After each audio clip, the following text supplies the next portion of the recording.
Yeah, sure. Thank you. So, hello, good evening, you all. Myself, Dr. Himanshu Sharma, on the behalf of Team Physio Inculcator, I would like to welcome you all in our today's session. Today, after a break of a week, we are again back with a very good houseful session with a very elite and eminent speaker, Dr. Jeban Daniel, sir.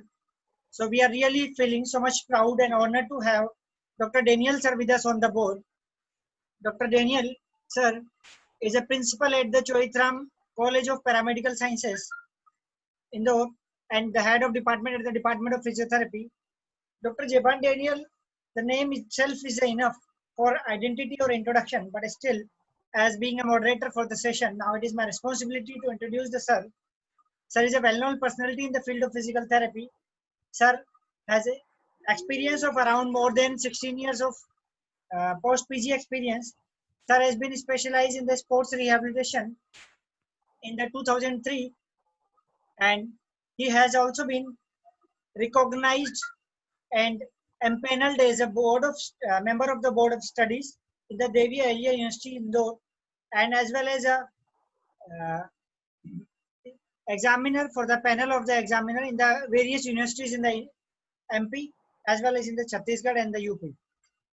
And sir has also had been selected as a chief physical therapist for All India Civil Services Tennis Tournament held in 2002, and also been selected as a chief physiotherapist for the state level karate tournament. And sir has also been posted as a chief physical therapist for the national university level women cricket tournament held in the 2003. So sir has been served as a chief physical therapist in a various national as well as international tournaments of the state level, Indian level, country level, and as well as in the university level tournaments. And sir is having a broad experience of working as a clinical therapist, as a great sports physical therapist, and having a huge experience of the teaching in this physical therapy. So we are really proud to have sir with us on the board, and we are really grateful to the sir for sparing their precious time to share their kind words with us. I think there was some network disconnection. Daniel sir, can you hear me? Yeah, I can hear. There was this. I'm making you the host again, sir. Please try the screen sharing again. I think there was some network glitch. Okay, sure. Yeah. So we have a great elite personality with us, a very good resource person, a very good teacher, a very good clinician, a good sports physical therapist, and a very experienced physical therapist with us on the board to share their kind words, to share their incredible knowledge on the much needed topic, proprioceptive neuromuscular facilitation, its technique and its therapeutic approach. So we are really proud to have the sir on the board with us, and I would like to say thank from the core of my heart, sir, from the core of my heart, from my team, that you have spared your precious time in spite of having very busy schedule. You have spared the time to share your kind words with us. Thanking you, sir. We are really grateful to you for your time sparing. Thank you, Himanshu. I could not see the share screen option. I think you are the host, sir, so you may have the share screen option in the bottom panel. Yeah. I got it. I got it now. Yeah, thank you. Is it visible now? Yes, sir. Yes, sir. Visible, sir. You can make it on the full screen mode. Okay. Yeah, I'm doing it. Okay. Thank you, Dr. Himanshu, for the glamorous welcome and the invitation and introduction about me. Thank you very much. And it's a great pleasure to join you guys. Till now, I have been hearing from physio inculcators. Means you people are doing a great job. And thanks to Dr. Himanshu for a huge number of students or professionals together. And I am also thankful to Dr. Harshmohan Rajdi, who has been my student and presently a good friend of mine, who has been always pushing me to do this webinar. Okay. And I can see some of my old friends also here. Dr. Suresh is also there from Canada. And I couldn't see Dr. Abhishek Ade, the old student of mine and friend is there. Okay, anyhow, let me not waste much of the time. The reason behind is PNF is going to be a topic, and completing it within 40 minutes is going to be really a difficult session. But I'll try to do justice to what I can do within this 40 minutes. So jumping into the topic,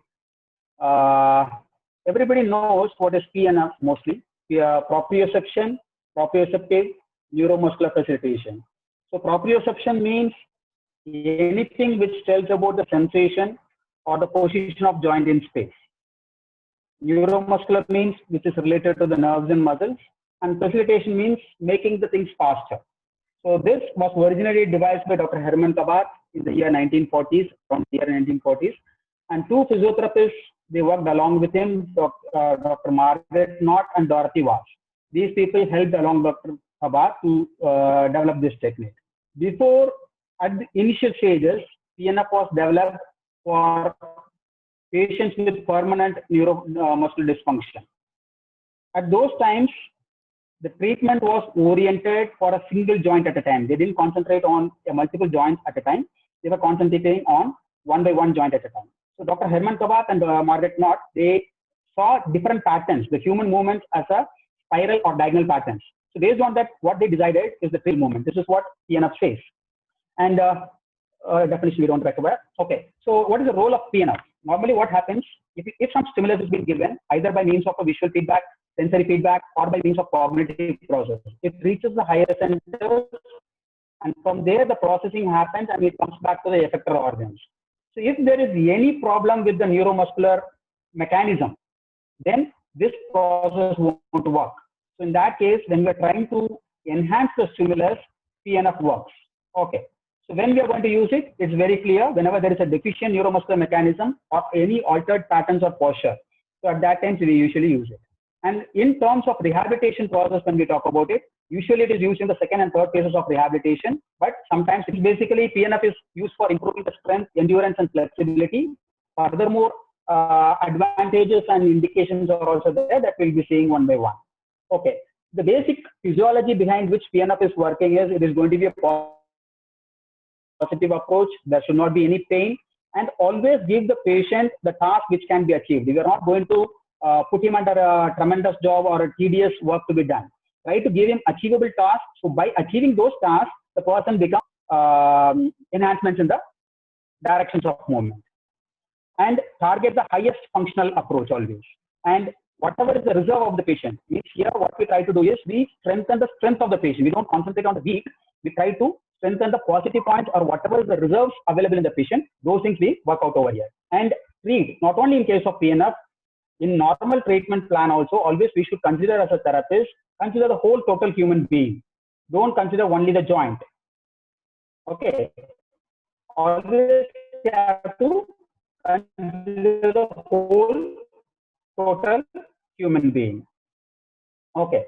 So it's always again understood that any process or any technique can be enhanced or it can be mastered by repetition. More the number of repetitions you do, more the stimulus you give, then easy learning and skillful learning will be there. So this is about the motor learning, what we are going to use in PNF. Okay. Dr. Sherrington was the one who described the basic neurophysiological principles, which everybody might be aware of. And quickly summarizing the things. After discharge, temporal summation, partial summation, irradiation, successive induction, and reciprocal innervation. So let's see one by one. So after discharge is something like smoking of cigarette. Like how after smoking the cigarette, the effect of cigarette remains in the person for some time. Similar way, the stimulus what is being given to the neural mechanism, that mechanism's stimulus also remains in the patient or else in the muscles for a certain period of time. Okay, so that helps in PNF. this is what we call it as an after discharge. So once the stimulus continues and it stops, even after stopping, the stimulus will be continuing for a certain period of time, that which can be utilizing for giving the PNF technique.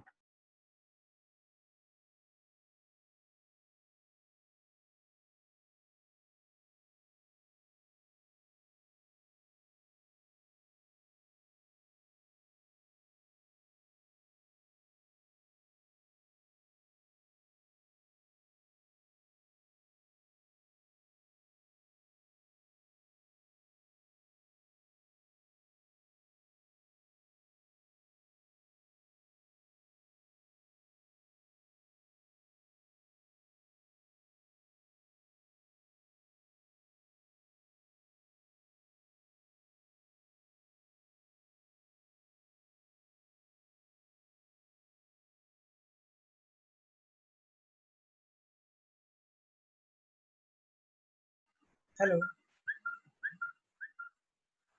Hello.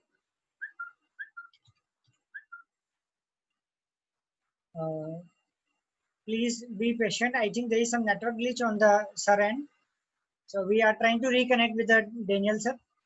Kindly be patient.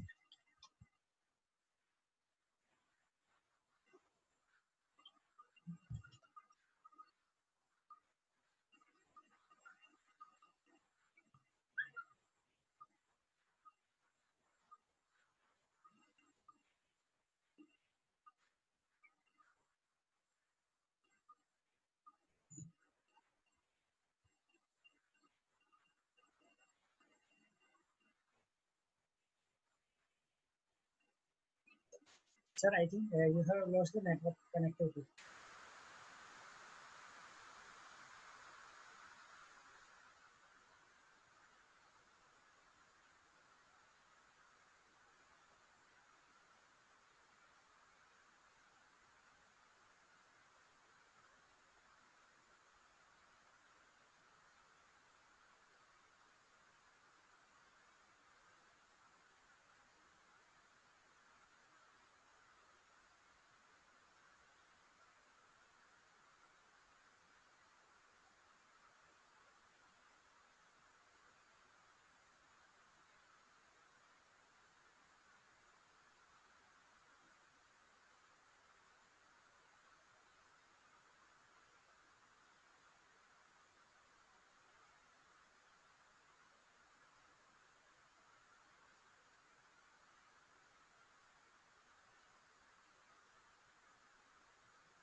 Yes, Sharing sir. is there? Yes, sir. Yes, sir. You are visible now, sir. Visible and audible both. Yeah. Now you are Okay, host share again, sir. the. Most welcome back, sir. Most and warm Okay, welcome. sure. Yes, Yeah, sir. got disconnected. Okay. Um, okay. So we were discussing about this spatial summation. So when we give, am I audible? Yes, sir. Yes, sir. Audible, sir. Okay, sorry. Yeah. So when we give weak stimuli to different areas of the body parts, or else for different group of muscles, again these muscles can summate together and it can give a better stimulus, better response. So normally in PNF we try to enhance the muscle mechanism by using both the techniques of temporal and spatial summation together. Okay. And coming to the next principle, what we say as a overflow principle or a irradiation principle. Here what we try to do is we try to stimulate the stronger muscles and the stronger muscles response will be transferred to the weaker group of muscles. So we try to resist the contraction of the stronger group of muscles, and when the stronger group of muscles contract, those response will be irradiated or spread out to the weaker group of muscles. This is what we call as a irradiation. And then successive induction. So successive induction, what we try to do here, again, here we are trying to give a contraction, resistant contraction to the agonist group of muscles, and then we try to go for an antagonistic contraction. So once the movement is completed in one direction, the movement in the opposite direction will automatically be enhanced. It will be augmented. That is what is called as a successive induction. So say, for example, if you want to enhance the elbow extension, so before that you try to complete a full elbow flexion, so that will enhance you the triceps to go for a complete extension pattern. Okay. And then the reciprocal inhibition or the reciprocal innervation. Here what we have to do is the contraction of the muscles, and at the same time there will be inhibition of the antagonistic muscles. Here what we try to do is we relax the antagonistic muscles so that the movement happens in the agonist group of muscles. This we call it as the reciprocal innervation or a reciprocal inhibition. Okay, so this I'll skip it. There are some basic facilitation procedures, how to do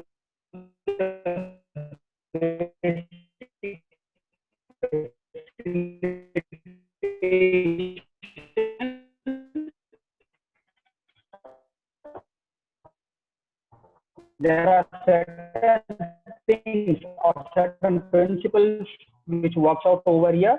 One is the pattern, second is the manual contact, how we have to do, what is the use of stretch stimulus or the stretch reflex, traction approximation, verbal commands, timing of irradiation and reinforcement again, how the position of body of the patient as well as the therapist should be there, and what is the role of vision in doing this one. Okay, so patterns, I'm not going to discuss much over here. Everybody knows that there is two patterns occurring in the diagonal patterns, D1 and D2.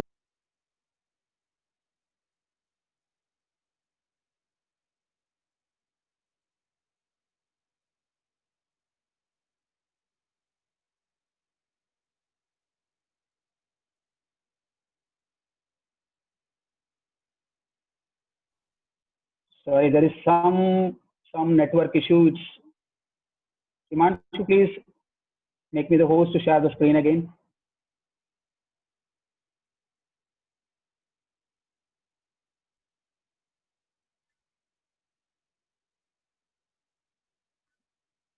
Okay. There will be three components. Am I audible? Okay. There will be three components in each and every movement, right? You'll have flexion extension, abduction adduction, and internal and again it's getting trouble. Internal and external rotation, right? The most important part of this one is the rotatory component. For PNF techniques, rotatory component is the most important. Joint is going to follow the proximal joint, and the intermediate joint can take any direction. Say, for example, shoulder goes for flexion, then wrist will also go for flexion. But elbow can be either in flexion or else in extension. But this rotation component of either supination and pronation will make the difference, or the internal and external rotation will make the difference. Okay. And then about the manual contact, how to give the manual contact. So manual contact, by the word manual contact itself, when a patient or the athlete has a therapist along with him, that itself gives the confidence. We are going to give some gentle pressure on the muscles for the facilitation purpose. This will facilitate the exteroreceptors. That gives the feedback to the muscles to react. And this pressure can be used for improving the power as well as for guiding and giving the directional movement for the patient. Directional feedback can be given by the way you touch the patient on the direction where you grip the patient. That will give the patient the feedback about the direction. And the contact should be purposeful. We should not hold the whole hand, or we should not unnecessarily make sensory integration to the unwanted areas. We should not stimulate further actions. What we should do is only the side or the muscles or the body part which requires the sensory integration, those parts we are going to touch and give the grip. Try to give a comfortable grip. Don't try to squeeze the hand of the patient. Okay. Don't unnecessarily excite the unwanted muscles or the unwanted actions.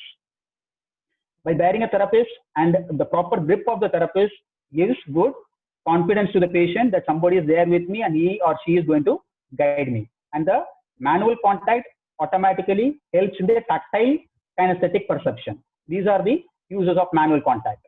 So always try to go for a lumbrical grip. This we call it as a lumbrical grip.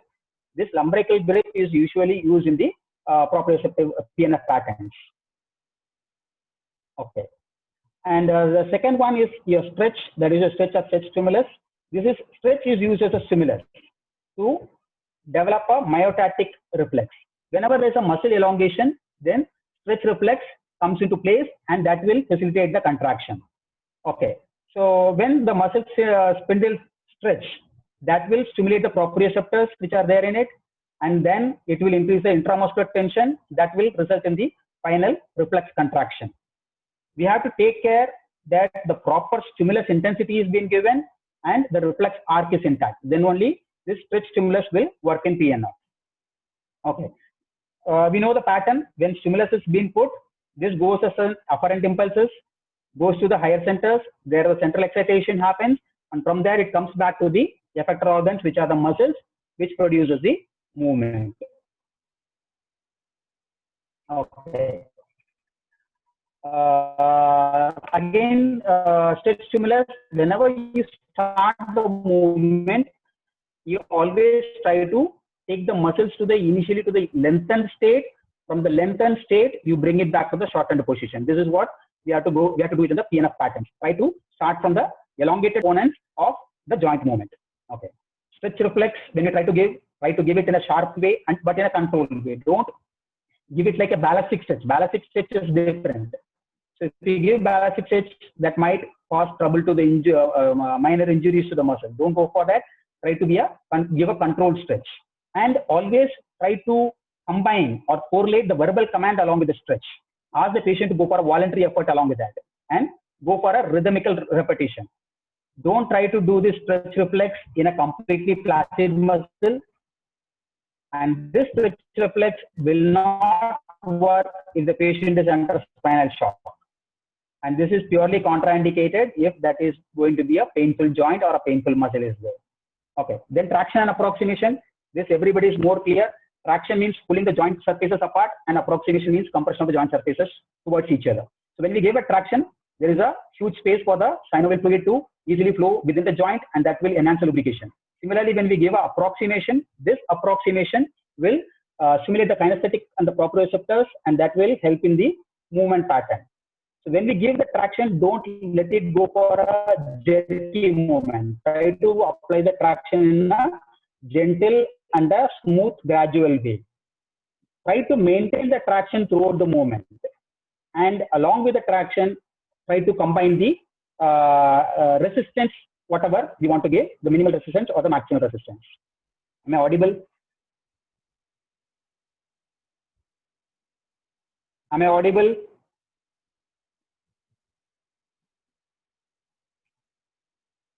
Himanshu?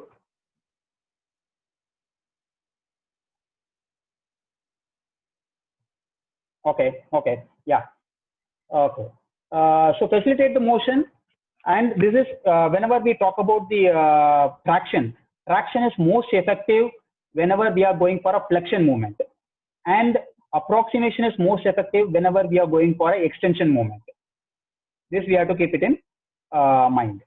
Okay. So traction facilitates the motion. Okay. So then about the verbal commands, what sort of verbal commands we have to give and when we have to give. So the use of words, what word we are going to give. You don't use the medical words or the medical terminologies to the patient. Don't say flexion extension, try to go for a pull push words. And try to direct the command at the appropriate time whenever we want to do it. Tell the patient what to do it and how to do it and when to do it. This is what is more important with the verbal command. Make a clear instruction, make it short, right? And the timing should be more important to coordinate with the patient's needs, right? This, whenever we need to change the direction, the timing of command should also come exactly just before the completion of one directional movement. The command should come so that the patient is able to follow it properly. Okay. So this I think is not needed. I'll do this one. Yeah.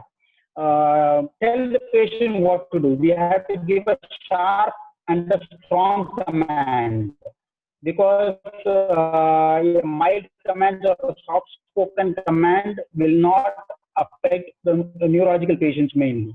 There you have to go for a sharp command and a strong command. If you want to stimulate the activity, go for sharp and strong. And if you want to relax or give a soothing or an inhibition effect, then go for a flexion pattern or the isotonic pattern. You have to go for a full command. Again, extension pattern if you want, try to give a command as push. And if you want to go for a stability exercise or an isometric exercise, tell the patient to hold and relax.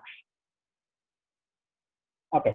So another thing is timing. Timing does not mean the duration over here. Timing means the sequence of movement which happens in the different pivots. Different pivot means the upper extremity when we take, shoulder will be the proximal pivot, elbow will be the intermediate pivot, and wrist and fingers will be the distal pivot. So how the movement occurs? For example, if you want to take a glass of water and drink it, so which movement happens first? Where the movement starts, whether it starts from shoulder or elbow or the wrist. So there is a sequence of completing a ADL activity. So that is what we call it as a timing and the normal timing. And if there is some problem with any of the particular pivot, the movement is not happening, then we incorporate the timing for emphasis. There we will be focusing on the pivot in which the movement is not happening properly. We will try to enhance the movement in that one. That is what we call it as a timing for emphasis. So, okay. So this again important point in infancy. When we are children, when you are as a child, normally what happens? The arm determines where the hand goes. Right? Initially, shoulder will decide where the elbow and the wrist will go when you are children. But once you become an adult and growth maturation happens, that time the distal part will decide where the proximal will go. Right? So timing for emphasis I have mentioned you. Okay. This again is an example with the pattern.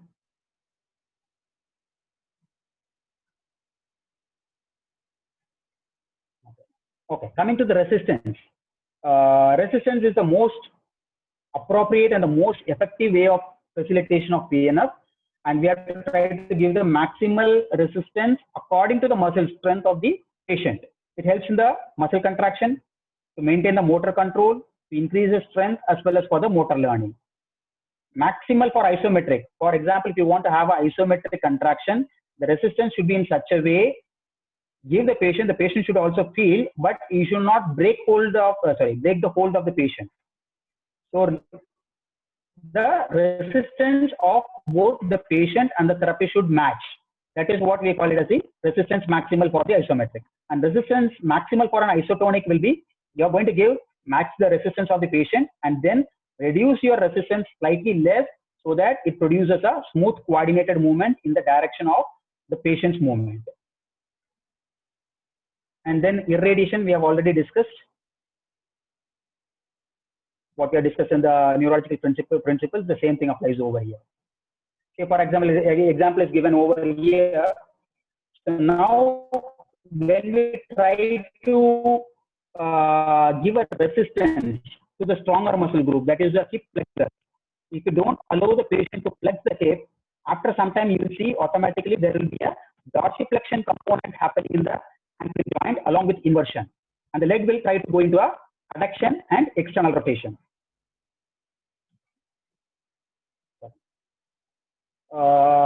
Okay, this we have seen. And body position and body mechanics. So this tells about the position of the patient as well as the therapist. Am I audible? Seems there interconnection. Am I audible? Okay, done. Okay.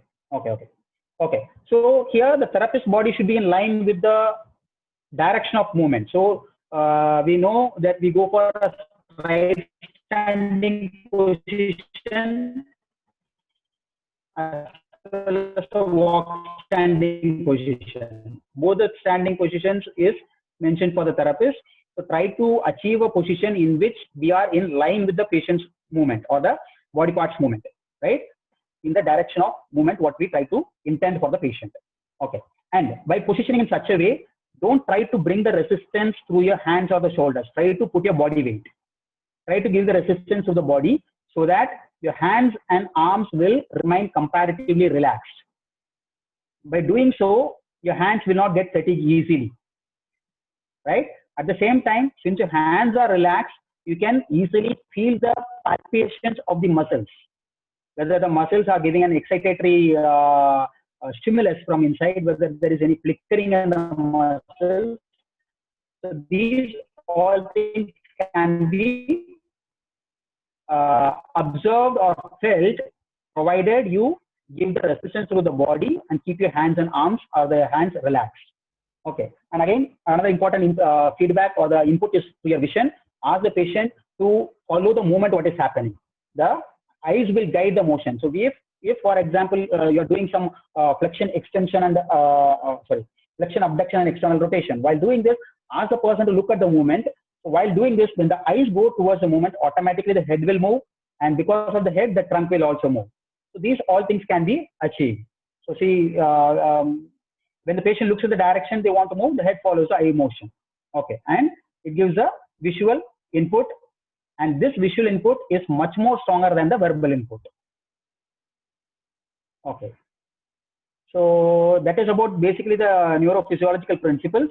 Let us go through some of the techniques of PNF. This we have seen. It is for promotion of the functional movement.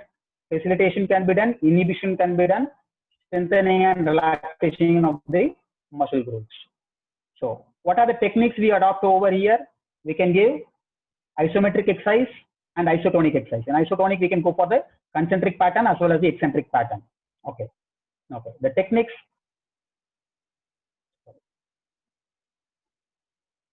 Okay. The techniques, we have some techniques. Rhythmic initiation, combination of isotonics and isometrics.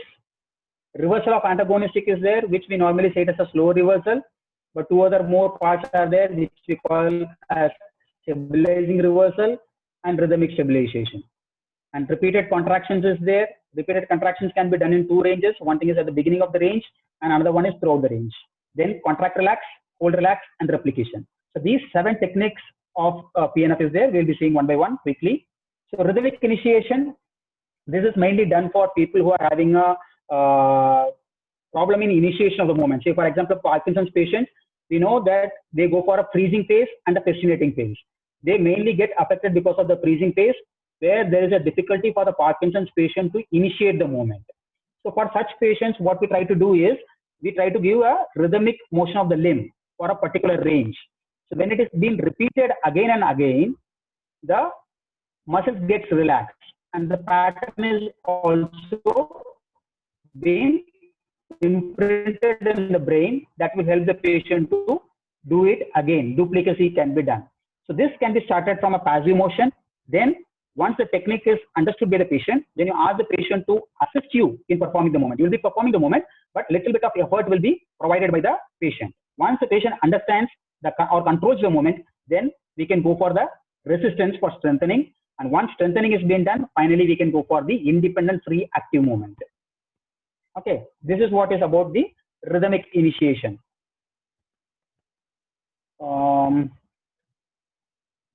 I'll try to do one thing. I'll try to show a video. I'll try to show a video for you guys for that, if time permits. No, I have to stop that right then.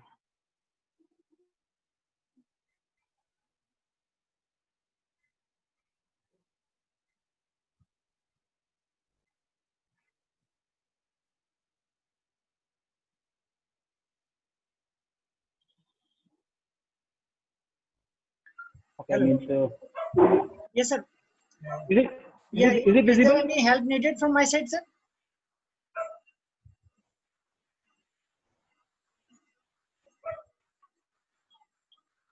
The screen visible? Yes, sir. The screen is visible, sir. Audio? Audio is okay, sir. Fine. Sir, sir, if you would like to share any video apart from this PPT, once you need to stop the sharing of this presentation, then you can share that video.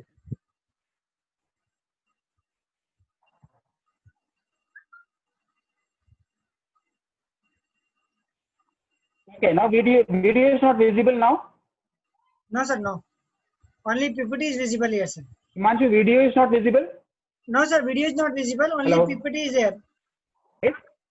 Okay, then I have to stop the share of the PPT. Yes, then I have sir. to go over there, right? Yeah, yes, sir. Yes, Okay, I'll do it again. Yeah. and sir, when you will share the video, please mind that during video sharing you should on the option of audio. You can find out that option in the left Okay. lower border. Share Are audio. you the host? Are you the Yes, host? sir.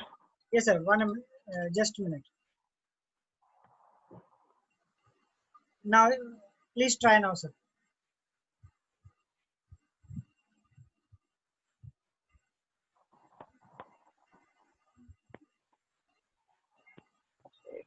Kindly keep the share audio option on. Then only the sound would be audible. So where to keep? We can see your folder, sir. Yeah? We can see your folder of the videos. Video is running or not? Video is not running, sir. Okay. 1 minute. Yes, sir.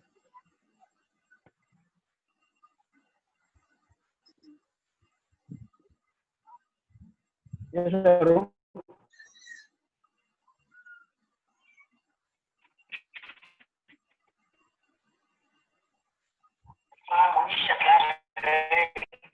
Sir, we can hear. I'll call you back, sir. Oh. No, it's going on. I'll call you.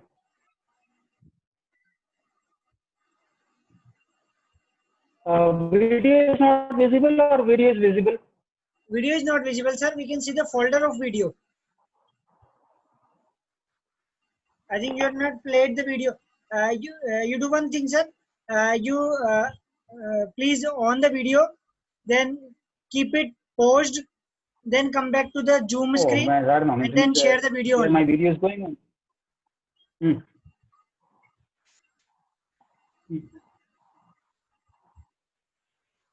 Once again, sorry. Again.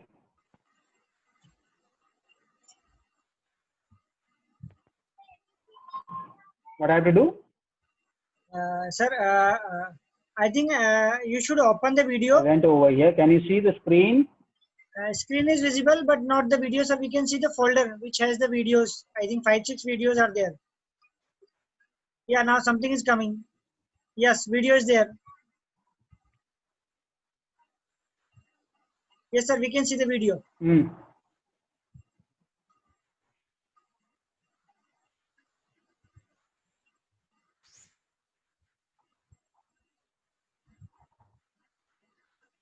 Yeah, but I don't know how it's going to open. Video has been paused, I think.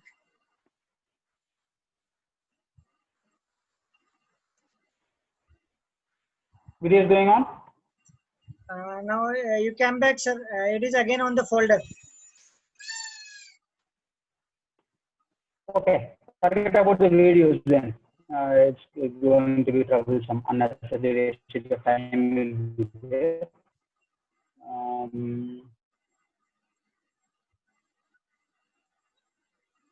Yes, we can see the video here. No, I just left it out. I left it out. Okay. We'll go with the slides itself. Videos, there is some trouble. I don't know how to share it. Yeah, I came back over here because I am not sure how to do it. So unnecessarily wastage of time will be there. So better we'll continue with the session itself.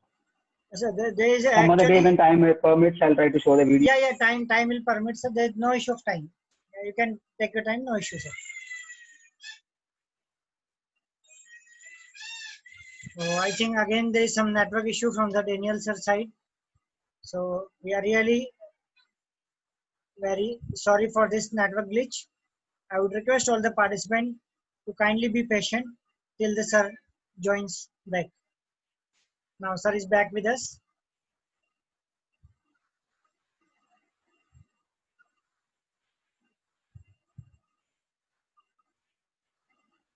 Yes, sir. You are the host, sir, and you can unmute yourself and you can share, sir.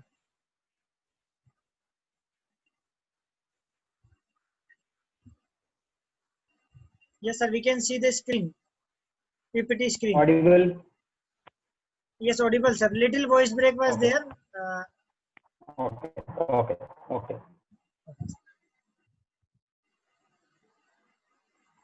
Okay. There is some lot of network issues Yeah, today. sir. Okay. It usually happens sometimes. Rhythmic initiation we have seen. Okay. Yes, So next one is combination of isometrics and isotonics. Here what we yes, sir. We are on the rhythmic initiation slide. Now, next slide. okay. Here what Combination. we try to do is we try to use the concentric, eccentric, and the stabilizing contractions of stabilizing contraction of a particular group of muscles without any relaxation. So start where the patient has a better strength and better coordination. This is what is about the combination of isotonics and isometrics. So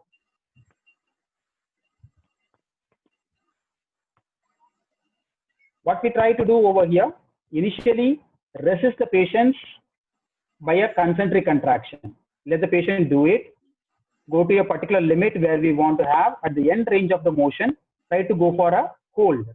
Try to give a resistance so that the patient can hold the contraction, and then after being done, ask the patient to relax and slowly move back to the lengthening position. So concentric contraction, following a stabilizing contraction, then return back to a eccentric contraction. This is what we call it as the combination of the isotonics and isometrics. Okay. During this period, there should not be any relaxation. Okay. So for example, you take this one. The patient has to go for the trunk extension. Trunk extension has to be done. So initially, you take the patient to the trunk flexion position, and from there, ask the patient to go for a concentric contraction of trunk extension. At the full trunk extension position, ask the patient to hold the position, and then reverse your hand direction. Try to give the resistance back to the flexion. Right. So this is how you go with the combination of isotonics. Then the reversal of antagonist.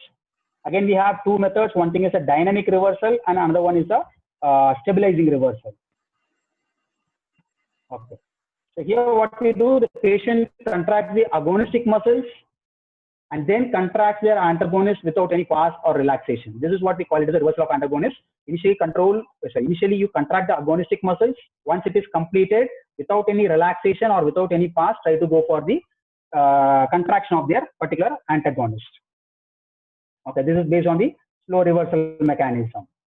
Okay, so this I wanted to tell you dynamic reversals. This I have said, so that is same for the upper limb.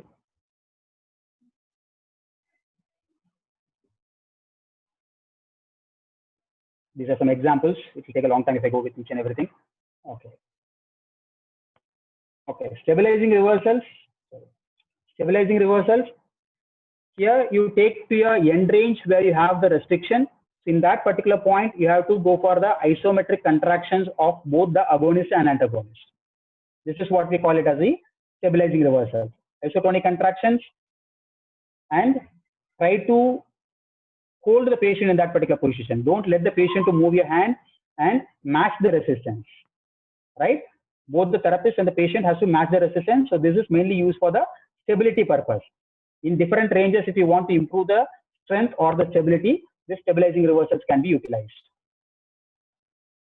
Okay. So this is an example how you apply the resistance. Okay, rhythmic stabilization. So again, in this one, alternating isometric contractions we are going to give for the muscle groups with maximal resistance. No movement should be intended by both the therapist and the patient. Then comes your, so this is basically a difference between stabilizing reversal and a rhythmic stabilization. Okay, in stabilizing reversal, we will have isotonic contraction. The main difference is in stabilizing reversal, we have a isotonic contraction, and in rhythmic stabilization, we have a isometric contraction. In stabilizing reversal, we can allow the patient to go for little movement, but in rhythmic stabilization, there will not be any movement. Okay.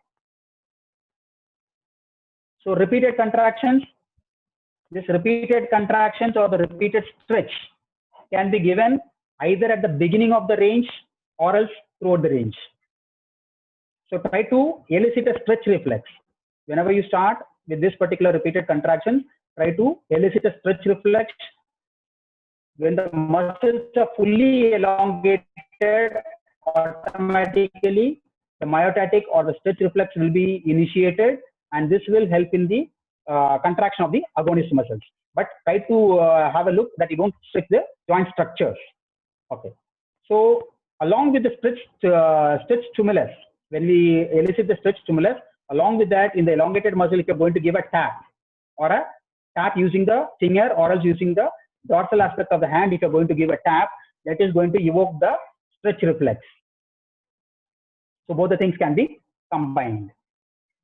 Okay.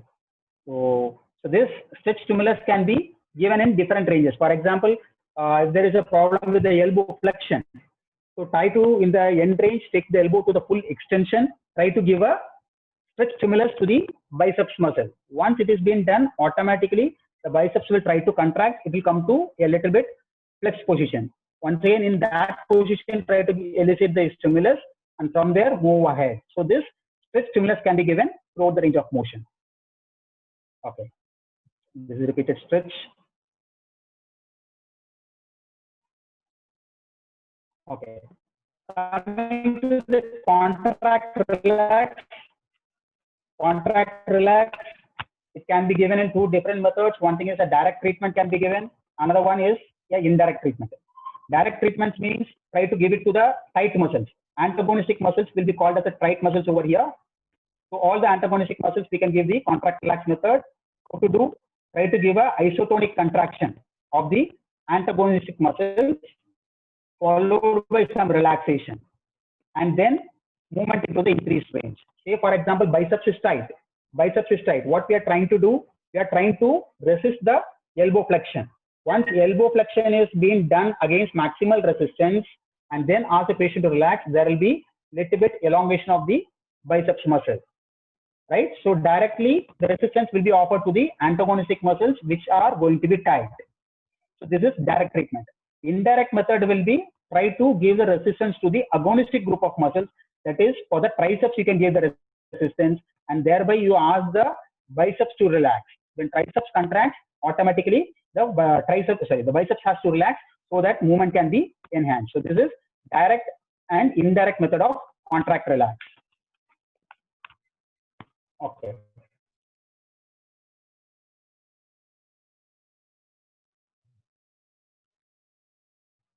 Here, little bit of movement will be given to the patient. So say for example, you can see this picture. So here we are trying to concentrate on the shoulder extensors. Directed for the shortened shoulder extensors. Directed, what we are trying to do, we are trying to give, and in the second picture we are trying to give resistance to the shoulder flexors. So indirect treatment will be given over there.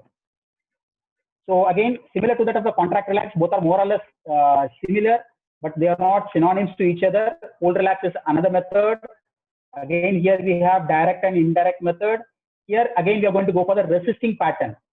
Antagonistic muscles we are going to resist, that will be the direct treatment, and agonistic muscles when we are going to resist, that will become the indirect pattern. Here isometric contractions will be given. In contract relax, there will be some isotonic movement. In this hold relax, there will be isometric contractions.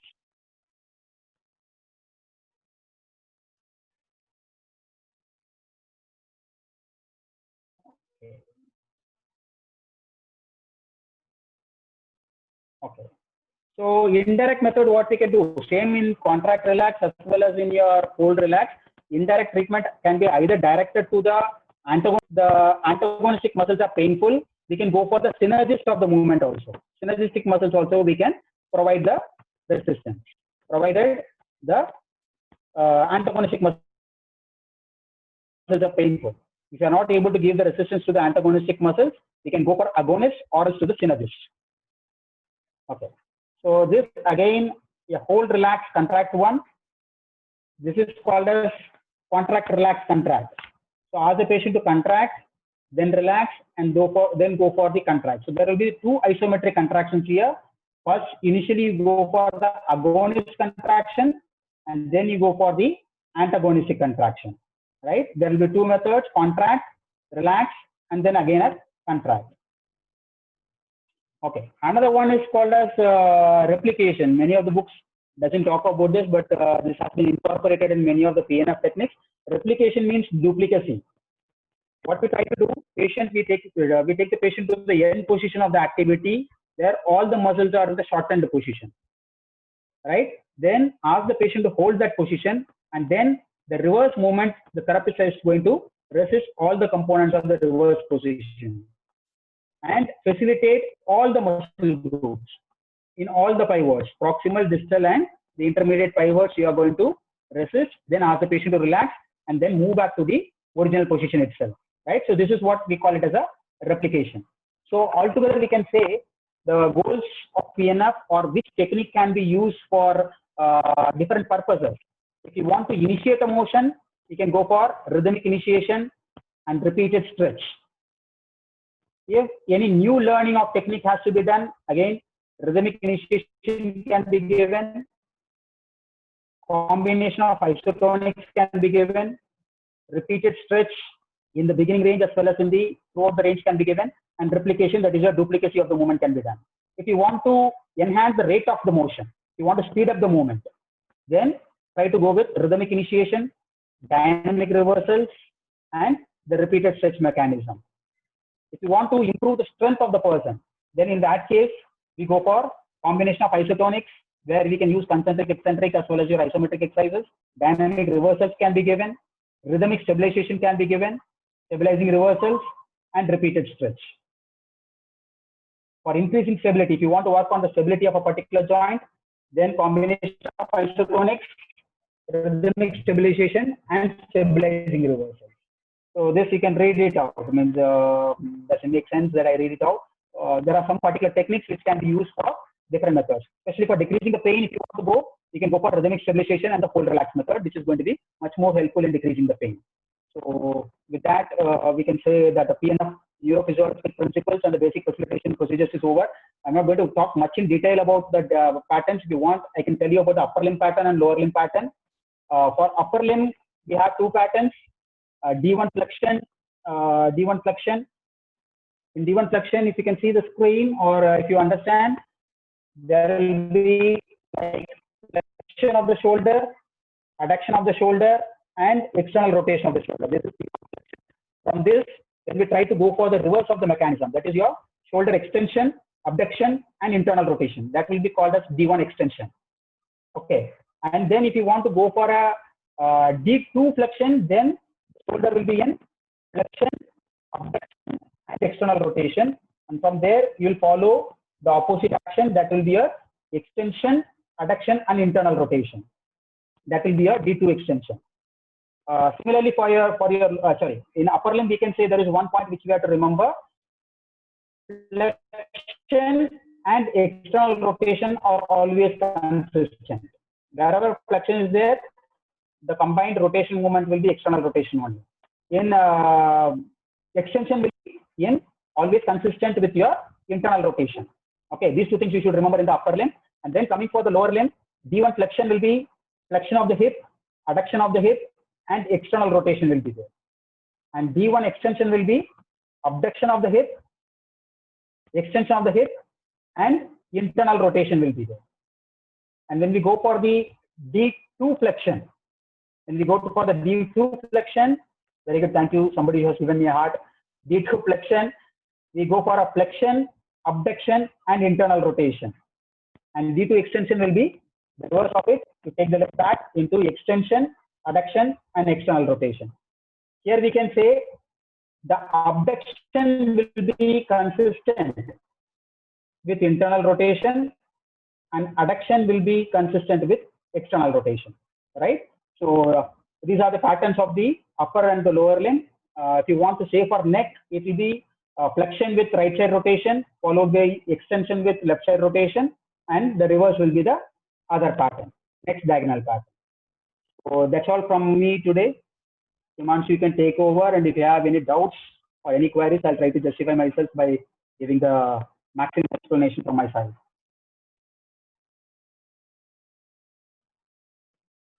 Dr. Himanshu. Yes, sir. Yes, sir. Sir. Thank you, sir. Thank you very much for such a great session. And you have summarized in a great way within a very short period of time, as PNF is a very big topic and everything you have explained so well enough. And it was a great presentation, great explanation, great learning ahead in this session. So we are really grateful to you, sir, for such a great session today.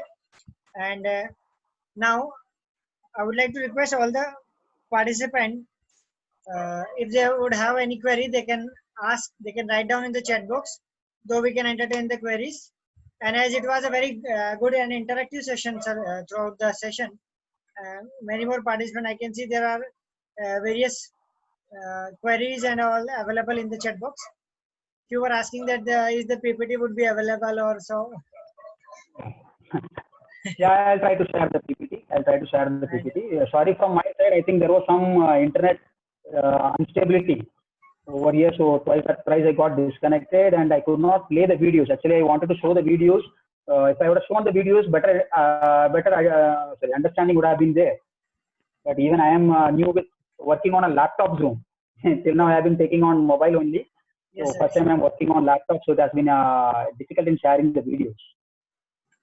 So it is really. And as you said, the PNF is a very vast topic. So summarizing it in 40 minutes, it has been a difficult one. Yeah, sir. Yes, sir. So thanks. Yes, of course. Somebody is asking. Can you enumerate the questions? Yes, sir. There is one query from Johar Maina. Can we use the PNF technique for pediatric patients? Of course, it can be used on anyone. There is no restriction according to age or anything. The proper command should be given. Try to give it as a functional movement, and for children, you can try to include it as a play therapy. Thank you, sir. Thank you very much. Thanks for such a great explanation. And now, I would request again, if anybody has any query, they can ask. And for your information, sir, I would like to let you know that it was a great session, and we are having the participants from around 4 countries today. We have very good participants from the all areas of our country, India. Participants from some Assam, from West Bengal, and from Kashmir. They have joined us for such a great session, and we have a great queries. Around more than 150 participants had been registered today for this session.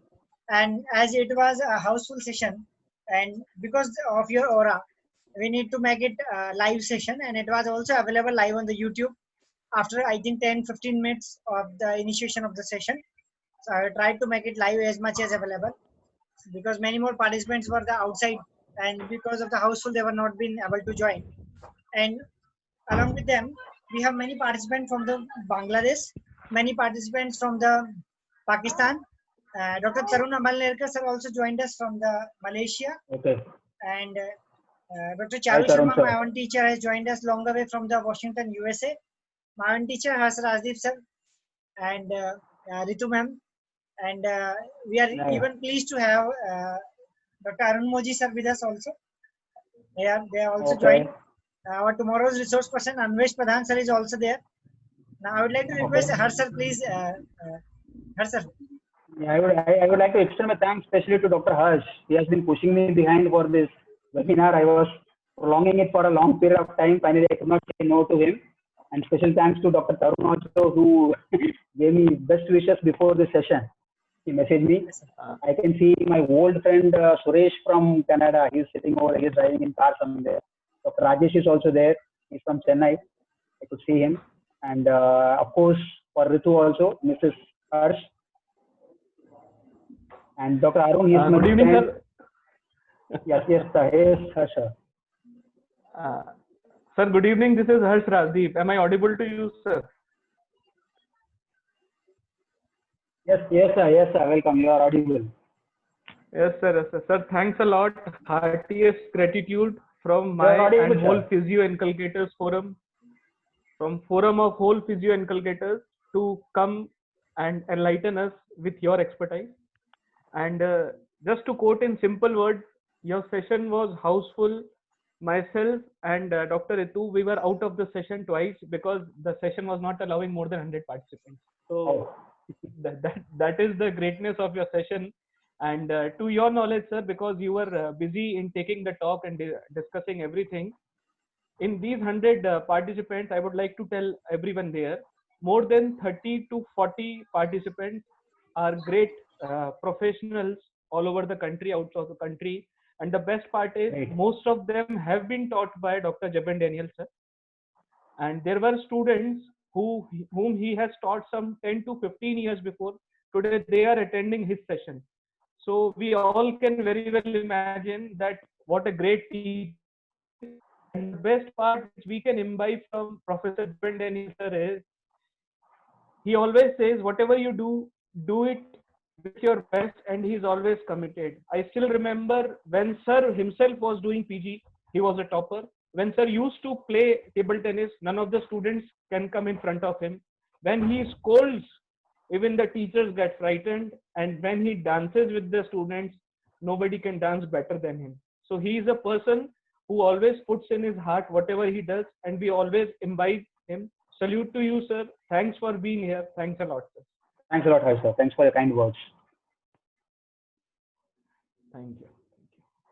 Dr. Himanshu, you can share the information for tomorrow, then we can call off the session as Jabin sir permits.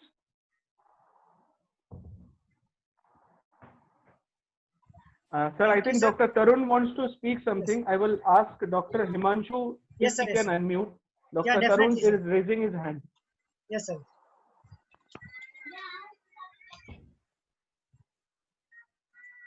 Yes, sir. Tarun, sir, you can unmute yourself. Yes, Suresh is also there. Yes. It is, I think, 12:30 for Tarun, sir. He is joining from Malaysia. So, hey, Tarun, sir. Yes, sir. Yeah, a lot learned in a short time. Thank you. Was quite Hope you're not going to ask me a question. Example was quite good. So I took some points from there. Yeah, good to see you, and good to see all the professionals here. Thank you, physio inculcators, like quite a lot, very good speakers you are bringing, and sir has been our teacher, so it was very good after a long time. Okay, sir, that's all from my side. Thank you. Thanks a lot. Okay, thank you, dear. Thank you. Thank you, sir. Thanks a lot for such a wonderful session. And even though we have many more senior faculty members also joined us here, Dr. P.R. Suresh sir also joined us for this session only. Dr. Sonia ma'am also, she's also joined us from the USA. So we are really... Thanks to all the senior faculty members who have attended this session. Hope I have done some justification for the webinar. Yes, sir. Yes, sir. So it was a great and wonderful session. And we are really grateful to all of the senior faculty members, senior academicians to joining us for this great session.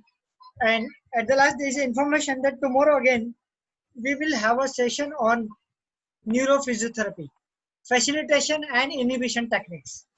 So this topic would be taken over by our tomorrow's resource person, Dr. Anvesh Pradhan sir. We will again meet sharply at the 9 p.m. tomorrow. So till then, stay tuned with us, stay safe, and take care. And again, thanking you very much, Daniel sir, for sparing your such a precious time to share your incredible words with us. We are really grateful to you, sir. And special congratulations to you, physio inculcators. You people are doing a great job and giving free knowledge to all the students. Many of the students are getting enlightened and enhanced from the sessions. Thank you, guys. All your blessings, sir. Thank you, sir. Thank you.